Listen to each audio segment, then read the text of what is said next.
दोष कसे काढता येईल, आपल्यामध्ये जे विकार दडले असतील, आपल्यामध्ये जी वाईट प्रवृत्ती दडली असेल किंवा आपल्यामध्ये जे काही वाईट व्यसन असेल ते आपण कसं दूर करायचं.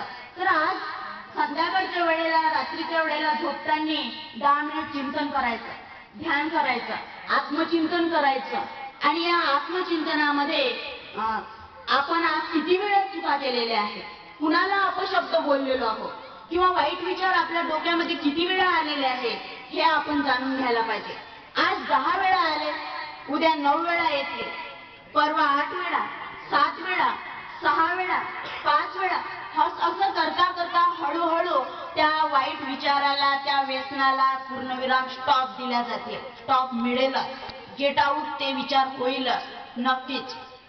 तेव्हा राष्ट्रसंत महाराज म्हणतात की चांगल्यातून काढती वाईट, हवा फैलवती रोगट, सज्जनावरी आणती संकट, कारस्थाने रचनिया.